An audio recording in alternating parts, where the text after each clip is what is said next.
예, 답변에 앞서서 지금 띄어진 화면을 보시면 오승용 씨가 하루라도 더 쉬고 싶다라고 했더니 이렇게 답변을 합니다. 쉬려면 다른 곳으로 가라. 이게 쿠팡의 본질이자 실체를 상징적으로 보여줍니다. 자, 정동원님, 쿠팡 물류센터 지회장이시니까 예, 그 상황을 잘 아실 것 같아요. 시간이 별로 없어서 제가 질문을 모아서 좀 드릴 테니까 충분하게 답변하시면 됩니다. 예, 알겠습니다. 최근 언론에서 쿠팡 측의 중대재해 은폐 매뉴얼이 있다고 보도가 되었습니다. 현장에서 느끼는 산재 은폐 시도 어떤 정도로 체감하고 계시는지 답변 주시고요. 뭐 기억하실 수 있겠습니까? 예, 알겠습니다. 예, 필요하면 메모하셔도 되고요. 국가인권위 권고와 올해 초 국회 청문회 당시의 약속에도 불구하고 물류센터 내에 아직도 휴대전화 반입이 이루어지지 않고 있습니다. 군대에서도 사용하는 휴대전화를 성인 노동자들이 사업장에서 반입하거나 휴대하지 못하게 하는 전근대적인 상황이 현재까지도 연출되고 국감에서 청문회에서 약속했음에도 불구하고 여전히 약속을 이행하지 않고 반입을 불허하고 있습니다. 자, 이거 1분 더 드리세요. 더 드리고 의원님 아예 3분을 드릴 테니 추가 질의하지 마시고 1분만 하겠습니다. 추가 질의하시게요. 쿠팡 CFS는 국회 청문회에서 블랙리스트 작성에 사과하고 개선을 약속했습니다. 최소한의 범위에서만 운영하고 있다고 하는데 그런 개선 지점이 체감되고 있는지, 직원들의 개인정보 보호 문제도 거론되고 있는데 직원들은 어떤 생각인지 듣고 싶고요. 그 밖에 하고 싶은 말씀 하시면 좋겠습니다. 네. 먼저 중대재해 대응 매뉴얼 건부터 말씀드리겠습니다.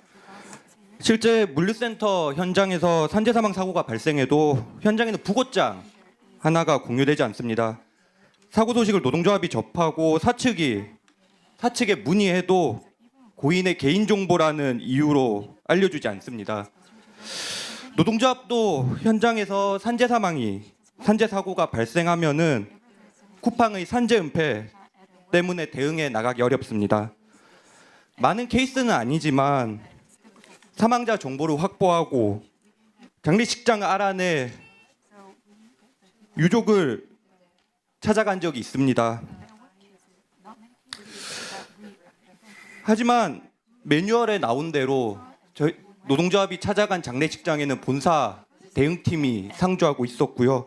유족을 접촉하기도 어려웠습니다. 산재 대응 매뉴얼에 도리어 저희가 장례식장을 찾아갔더니 본사 대응팀 직원이 저희한테 물어보더라고요. 어떻게 알고 찾아왔냐고. 오히려 본사 대응팀이 저희한테 되물었습니다.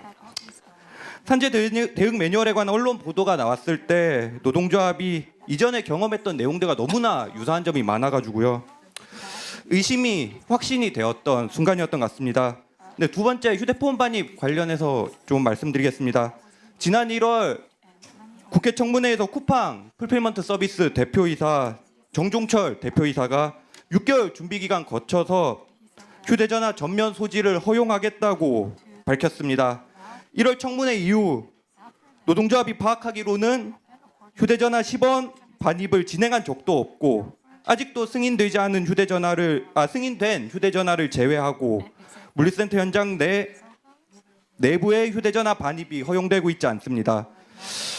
청문회에서 약속했던 부분들을 이행하지 않은 명백한 위증이라고 노동조합은 판단하고 있습니다. 국가인권위원회에서도 통신의 자유가 침해된다는 이유로 쿠팡 물류센터 내 휴대전화 반입이 필요하다고 권고하였습니다. 군부대에서도 모든 장병들이 휴대전화를 사용하는 시대입니다. 휴대전화 반입은 인권의 문제이자 노동자들의 건강과 안전과도 직결된 문제이기도 합니다.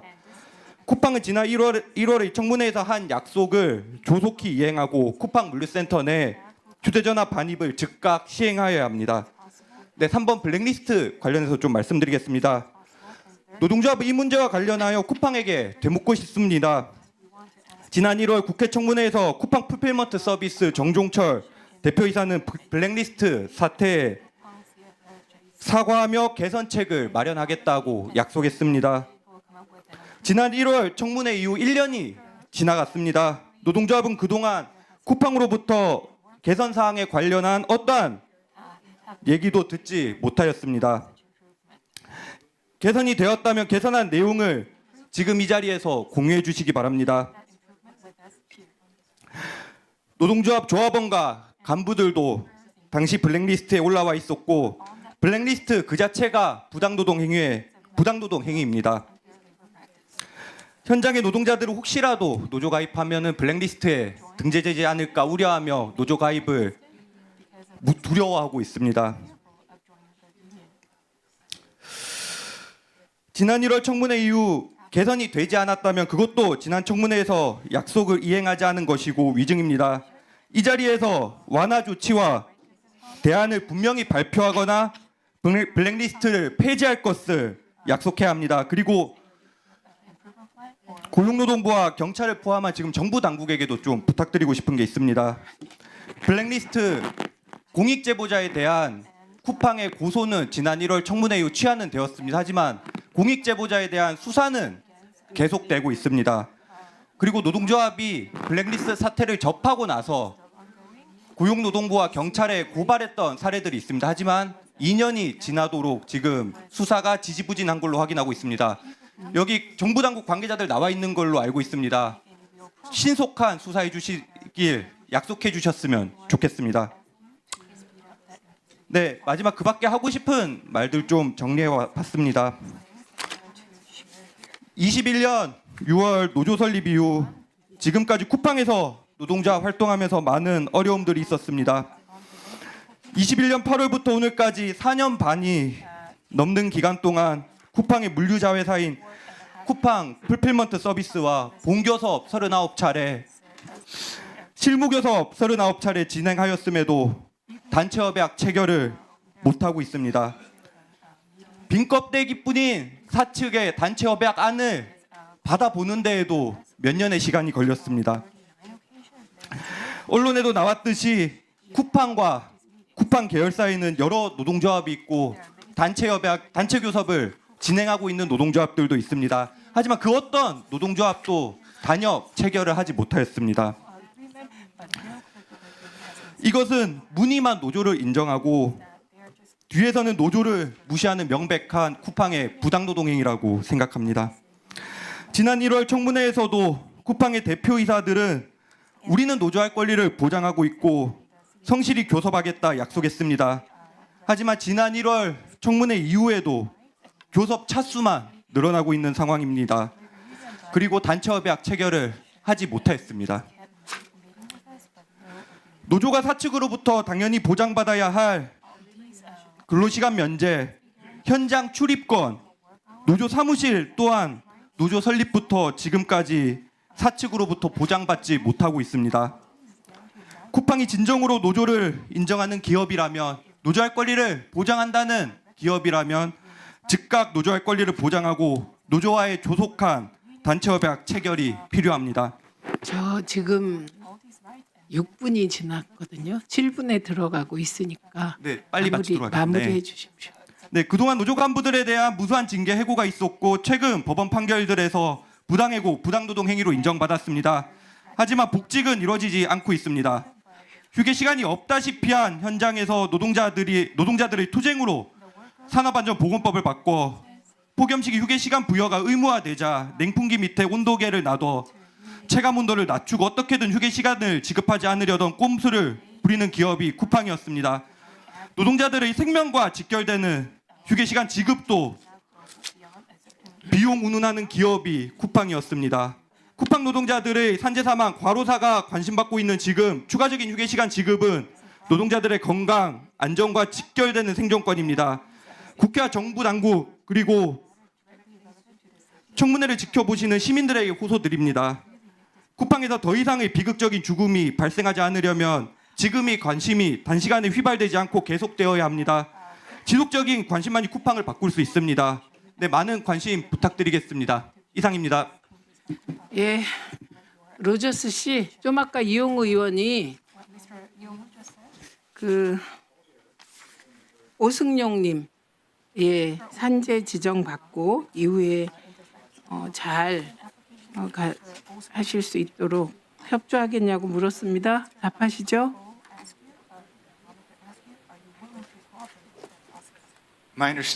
제가 알기로는 관련된 그 대리점이 그 유가족과 협의를 하고 있고 저희는 그 대리점을 그 지원을 하고 있습니다. 무슨 뜻인가요, 이용호 의원님? 이 답은 무슨 뜻인가요? 아니, 그러니까 잘 협조하겠다는 건가요? 아닌가요? 저는 그냥 협조하겠습니다. 아닙니다. 이 답을 원했는데 이 뜻은 어떻게 독해를 하셨습니까, 이용호 의원님? 네, 오히려 이거보다 아니요, 오히려 저기 노동부 장관님 어제 그 누님 앞에서 이거 산재에 해당하는 것 같다라고 답하셨죠? 그 얘기를 다시 들으시죠? 네, 그래서 물론 산재 인정 근로복지공단 소관 업무이지만 제가 그 사건 전체를 봤을 때 산재로 범위 상당하고 산재 인정 기간을 최대한 단축할 수 있도록 지도하겠습니다. 1월 중으로 판단 내릴 수 있도록 하겠습니다. 김영훈 장관님, 네. 저희 지금 모인 그 청문회 위원님들은요, 연석 청문회이긴 하지만 이거 끝까지 갈 분들이잖아요. 다 면면이. 예, 저희 아까 정혜경 의원이 TF라도 구성해서 이것만은 끝까지 해달라고 했거든요. 근데 상임위가 달라서 그렇긴 한데 국정조사까지는 그렇게 할 것이고요. 그리고 안 되면 과방위에서만이라도 TF 구성해서 상임위를 넘어서 저희가 끝까지 할 것 같습니다. 네, 보셨잖아요. 뭐 노정면 의원님, 김현 의원님, 이주희 의원님. 그 아니면 다 가방위로 오시고요. 네, 그렇게 하겠습니다. 어제 말씀드린 것과 같습니다. 제주 사건 최대한 네. 빠르게 산재성이 날 수 있도록 하겠습니다. 그리고 이 순간이 저희 모두에게 매우 반성이 되는 순간이잖아요. 과방위가 그 해킹만으로 처음에 접근을 했는데 그 대응 태도가 너무 황당하다 보니 여기까지 온 거 아닙니까? 그동안에 저도 과방위원으로서 너무 그 과방위 사안에만 매몰돼서 일을 했다는 반성과 함께 정말 기본적인 게 노동 문제 해결 아닙니까? 이게 젊은 시절부터 우리가 몸바쳐온 거 아닙니까? 그 부분을 일깨워 줬다는 데 대해서 저 쿠팡에 매우 감사하면서 청문회에 임하고 있습니다. 김우영 의원님, 그 3분을 아예 더하시고 추가 질의를 안 하시는 방법도 있습니다.